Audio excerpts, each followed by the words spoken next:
warahmatullahi wabarakatuh. Perkenalkan, nama saya Elsa Dwi Stianesi dengan NIM 23051760004. Di sini saya akan menjelaskan ringkasan materi dari kelompok 3 sebelumnya yang berjudul topik, tema, dan juga kerangka karangan. Yang pertama adalah topik. Topik sendiri adalah suatu isu atau pokok persoalan yang sifatnya masih umum dan abstrak. Pada dasarnya merupakan pokok pembicaraan dalam keseluruhan tulisan yang digarap dan sebagai landasan yang dapat dipergunakan oleh seorang penulis untuk menyampaikan maksudnya. Yang kedua adalah tema. Tema merupakan sesuatu yang menjiwai cerita atau sesuatu yang menjadi pokok masalah dalam cerita.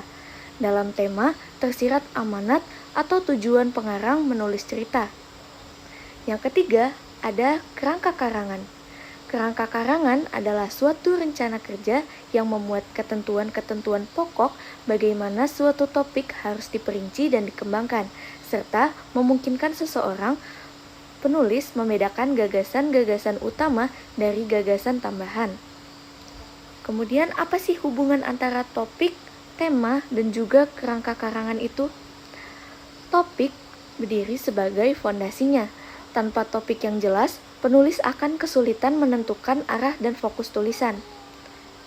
Tema sebagai penyempurnaan topik. Tema memberikan fokus dan arah yang jelas, sehingga karangan memiliki tujuan yang spesifik. Kerangka karangan sebagai alat organisasi.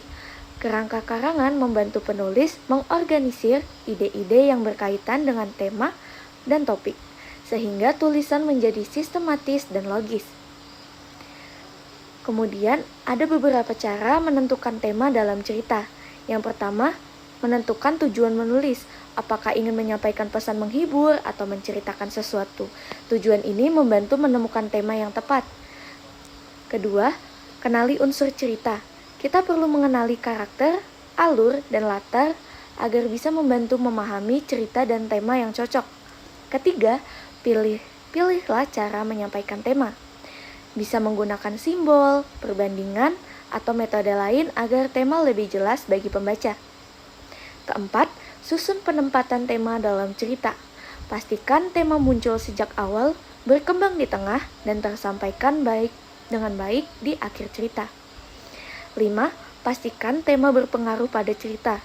Tema harus mendukung alur dan karakter serta sesuai dengan tujuan cerita agar lebih bermakna bagi pembaca. Kemudian ada langkah-langkah menyusun kerangka karangan. Yang pertama, menentukan topik dan tema. Kedua, mengumpulkan bahan dan data. Ketiga, membuat daftar ide pokok.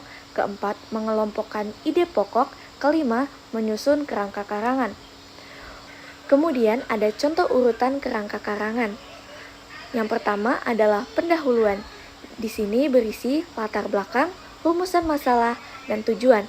Yang kedua adalah pembahasan. Biasanya di sini terdiri atas definisi, pembahasan materi, dan studi kasus. Kemudian ketiga ada penutup.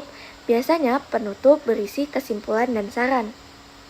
Kemudian ada tantangan dalam menentukan topik, tema, dan menyusun kerangka karangan. Yang pertama, tantangan dalam menentukan topik.